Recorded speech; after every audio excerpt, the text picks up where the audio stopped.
కేంద్ర బడ్జెట్ లో తెలంగాణకు అన్యాయం జరిగిందని డిప్యూటీ సీఎం భట్టి విక్రమార్క అన్నారు. సీఎం రేవంత్ రెడ్డితో సహా మంత్రులు అందరూ కలిసి ప్రధాని మోదీతో పాటు కేంద్ర మంత్రులను కలిశామని అన్నారు. ఎంపీల బృందంతో కూడా వెళ్లి కలవడం జరిగిందని అన్నారు. మూసీ పునరుజ్జీవం, రీజనల్ రింగ్ రోడ్, మెట్రో కోసం కేంద్ర బడ్జెట్ లో కేటాయింపులు ఉంటాయనుకున్నామని, కానీ కేంద్రం మాత్రం మొండి చేయి చూపిందని అన్నారు.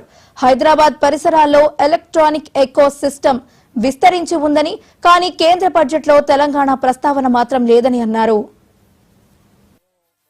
ఆశించాం మూసీ రిజర్వేషన్ సంబంధించిన దానిపైన కానీ, లేకపోతే ఈ నగర చుట్టూ ఉన్నటువంటి అభివృద్ధి కార్యక్రమాల గురించి కానీ, రీజనల్ రింగ్ రోడ్డు గురించి కానీ, ఇతర ఇన్ఫ్రాస్ట్రక్చర్ సంబంధించినటువంటి అంశాలు కానీ వాటిలో పొందుపరుస్తారేమో ఆశించాం. మెట్రో రైలు సంబంధించి కూడా, కానీ ఇవేమీ ఇవ్వకపోగా ఈ బడ్జెట్ లో కొన్ని ప్రత్యేకమైనటువంటి అంశాలను కూడా వాళ్ళు ప్రకటించారు. చాలా సంతోషం. ఉదాహరణకి biopharma Shakti outlet 10,000 crores over next 5 years అని చెప్పారు. బయోఫార్మా పైన వాళ్ళు హైలైట్ చేసి పోదాం అనుకున్నటువంటి సందర్భంలో ముందుగా గుర్తు రావాల్సింది తెలంగాణ రాష్ట్రం. జీనోమ్ లాంటి వ్యాలీ ఇక్కడ జరుగుతున్నటువంటి బయోఫార్మా మీద జరుగుతున్నటువంటి విషయాలు దేశంకే కాదు ప్రపంచం మొత్తానికి కూడా తెలుసు. అటువంటి దాంట్లో తప్పనిసరిగా హైదరాబాద్ లేదా తెలంగాణ రాష్ట్రాన్ని పొందుపరుచుకొని ఉంటారని ఆశించాం, కానీ అందులో కూడా ఏం లేదు. ఎలక్ట్రానిక్స్ కాంపోనెంట్ సంబంధించి అవుట్లే 40,000 crores మెన్షన్ చేస్తున్నాం అని చెప్పారు. బట్ ఎలక్ట్రానిక్స్ అంటే మనందరికీ తెలిసిందే, ఇండియాలో హైదరాబాద్ పరిసర ప్రాంతాల్లో ఉన్నటువంటి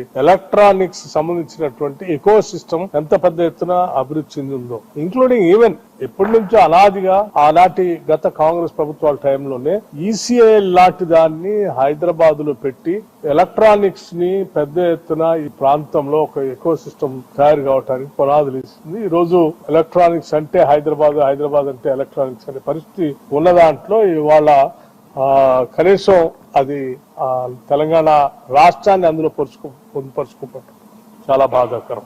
మేము పెద్ద ఎత్తున అచ్చంపేట నియోజకవర్గ అభివృద్ధిపై ప్రభుత్వం